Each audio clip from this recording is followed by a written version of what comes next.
Huyu jamani tumpe miezi 6 kwenye ndoa. Japokuwa Anko T alisema kwamba yani akitoboa ndani ya miezi 3 basi yuko tayari kuhama nchi tena aondoke akakae mbali kabisa na Tanzania. Ila kiuhalisia ni kwamba mpaka muda huu baada ya dada yetu Gigy Money mwanandoa, yani mke halali kabisa wa kaka yetu Lickton, ambapo amejaribu kuzungumza na kuweka wazi haya ambayo amekuwa akiyapitia. Kwa sasa Gigy Money anakwambia changamoto ambayo inamkumba ni kuto kunywa pombe, yani kwa sababu yupo kwenye ndoa, halafu pia kuna ule uhuru ambao amekuwa akiuhitaji. Miaka ya nyuma na hata kabla ya kuingia kwenye ndoa, alipokuwa kwenye mahusiano kati ya yeye na Lickton, Gigy Money alikuwa akimpelekesha Lickton. Kwa hiyo ilikuwa inamaanisha kwamba yani Gigy Money alikuwa anajiamulia safari zake. Akitaka kwenda Sinza basi sio lazima amwambie Lickton, lakini mwisho wa siku anafanya maamuzi ambayo yeye kama yeye yanatoka kichwani mwake. Ila kwa sasa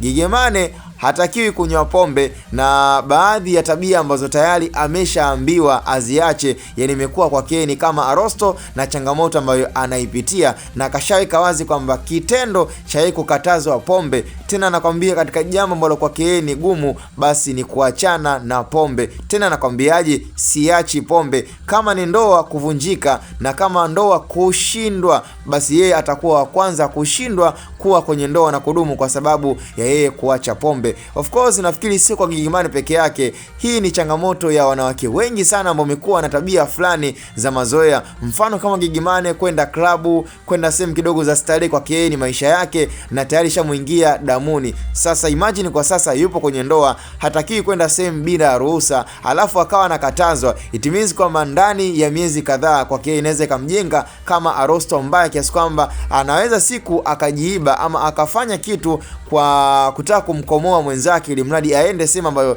yeye anaitaka. Hapo ndio inapokuja cheche kwa cheche, ambapo mwisho wa siku hakuna kinachoendelea. Ndoa itamshinda, maisha mengine yataendelea. Ila walimwengu na wanazengo wanakwambia kwamba hii ndoa bwana tuipe miezi 3. Anko T ka verify kwamba hii ndoa ikifikisha miezi 3 basi yeye hatakiwi tena kukaa Bongo. Na pia wakaendelea kutiririka baadhi ya mashabiki wengine wanakwambia kwamba hii ndoa ambayo haiwezi kufika popote. Gigy Money bado hakuwa na utayari, ameolewa tu kwa sababu ya kiki na trending aonekane kwamba yeye ni mtulivu au amebadilika, lakini hawezi kutoboa na kufika popote. Hayo ni maneno ya wanazengo, lakini mimi naamini binadamu tunabadilika, binadamu pia tunaweza tukatoka sehemu moja na kwenda sehemu nyingine. Kama Snura aliweza kubadilika, Gigy Money ni nani? Kwa hiyo yote bwana yanawezekana, haijalishi kila mtu atakuwa anazungumza la kwake. Sema kama kawaida, tukutane kwenye upande wa comment. Hapa ni Hatboy Media.